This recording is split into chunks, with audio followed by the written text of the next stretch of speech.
Hey, since I wasn't really happy with the way I reviewed Double Team, I was just gonna review another one today, and this one is it's called Bloodfist, and it features Don the Dragon Wilson, who is bar none the greatest kickboxer of all time, as many people have thought throughout the ages. He thought he's been the best.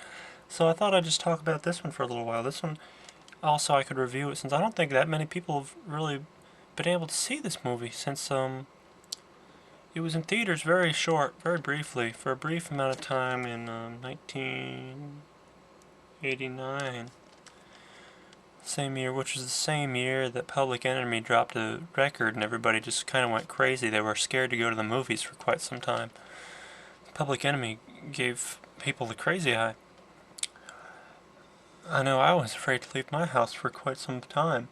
But I have Don the Dragon Wilson, and a couple known names, Chris Aguiar and Rob Kamen, who are supposed world champions of kickboxing, but I never heard of them. So, Billy Blanks, though, is also in the movie. Billy Blanks, who we all know from Taibo. So, he is in the movie. He's fabulous. He's in the best shape of his life, I think. And as you can see from the box, I didn't have time to reproduce the cover, so I just kind of a little sticker malfunction happened, so I had to draw in the rest of these guys. Sorry for makeshift work, but it'll work for now.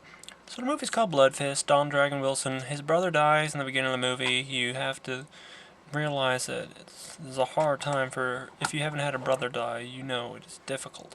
So Don Wilson named his name is Jake Bray in the movie, so he goes to the Philippines where he looks for clues about his brother's death, and he at first he doesn't really find the clues. He gets close, but he doesn't really find the clues, so he's just got to keep looking around. Just looking around, a lot of looking in this movie, just asking people, intimidation, a lot of intimidation on the part from Don the Dragon Wilson. So there's quite a lot to quite a lot of action. I'd say like a lot of action. John Dragon Wilson all by himself in a movie. He's literally a one-man army. On the back of the tape, it says there's a quote from some famous magazine. It says, "Don Wilson is quite frankly a one-man army." Quite frankly, I agree with that. Is what I'd say, but he really is just by himself. He's really got to fight. He's a real fighter. That's one part of the movie that I thought was amazing was Don Wilson's acting.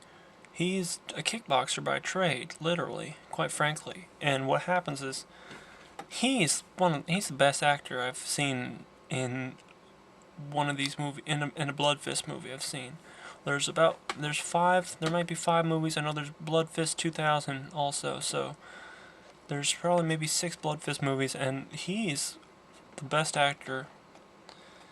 These movies are directed by Roger Corman or produced by Roger Corman, so you know that it's quality. Roger Corman being famous and also being known for the quality of his production. So this is high quality, a lot of great.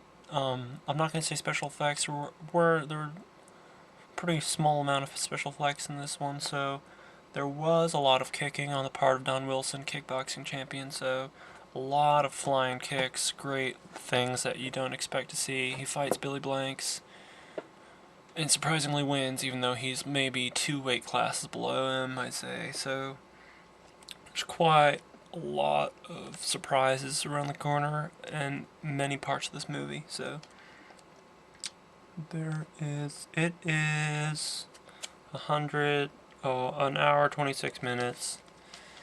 So you put a pie in the oven, takes an hour and 26 minutes to bake. Good, you got Bloodfist to watch. Put Bloodfist in, watch it. An hour 26 minutes later, take the pie out. It's gonna burn or else. So, it's not one of those movies where you sit at the end, you just kind of sit still because you're in shock of how good of a movie is or how shocking of an ending it is. You're not really gonna be shocked. It's not a shocker. This one's not a shocker. So, I would say that. I wouldn't actually say it, but it's not really gonna change your life like some other movies I've reviewed here. But like, it will teach you a lesson on a lot of things, especially revenge. Like revenge, you need to grow past revenge. You can't always just rely on revenge for whatever you're doing, so you need to be the bigger man in that situation, so Don the Dragon Wilson does. And it's beautifully shot on location in Philippines, so a lot of extras, things like that. It's pretty good. So Bloodfist 2 is also amazing. I'll review it on a later date, but the rest of the Bloodfist movies pretty high quality. So if you need something to watch, here you go. Take my word for it. So later.